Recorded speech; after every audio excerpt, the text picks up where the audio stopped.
एक बार की बात है, एक सेठ अपने गांव में अपने बीवी बच्चों के साथ रहा करता था।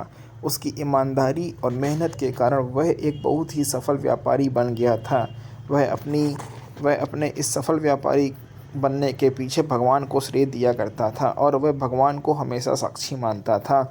वह सेठ भगवान को ही अपने साथ हमेशा चलते रहने का प्रयास करता था। वह यह मानता था कि जहाँ भी वह जाता है भगवान सदा उसके साथ रहते हैं। मगर एक समय ऐसा आया कि उस सेठ से ईर्ष्या करने वाले व्यापारियों ने उस सेठ का व्यापार डुबो दिया। उसके कारोबार को बहुत ही ज़्यादा घाटा हुआ। कुछ दिनों तक वह सेठ बहुत ही ज़्यादा दुखी रहा। उस सेठ का किसी भी कार्य में मन नहीं लगता था। इस बीच वह अपने भगवान को भी भूल गया। इस बीच उसे अपने पास भगवान के भी होने का एहसास नहीं हुआ करता था।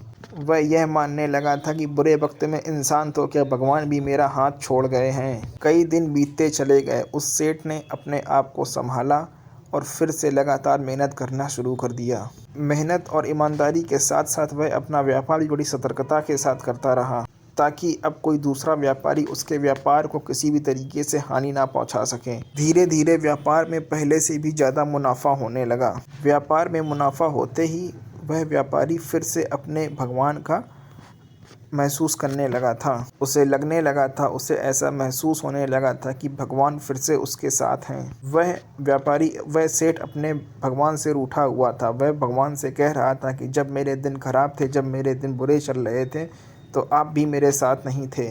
वह यह सब बात अपने मन में कर ही रहा था, तभी उसे एहसास हुआ जैसे कोई उससे कह रहा हो कि जब तुम्हारे बुरे दिन चल रहे थे, उस वक्त भी मैं तुम्हारे साथ साथ चल रहा था।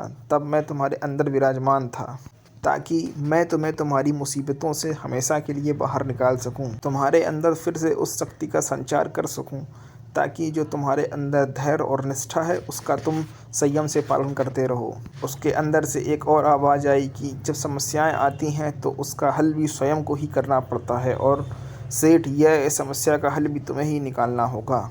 दोस्तों, आज की कहानी से हमें यह सीख मिलती है कि भगवान हमें कभी भी अकेला नहीं छोड़ते हैं, अपितु मनुष्य अपने दुख के आगे उनके अस्तित्व को किसी भी प्रकार से महसूस ही नहीं कर पाता है। हमारे भगवान सदा हम लोगों के साथ ही रहते हैं। वह अपनी उपस्थिति का अनुभव हमें किसी न किसी माध्यम से हमेशा कराते रहते हैं। कभी कभी मनुष्य इस बात को समझ जाता है और कभी कभी वह इस बात को समझ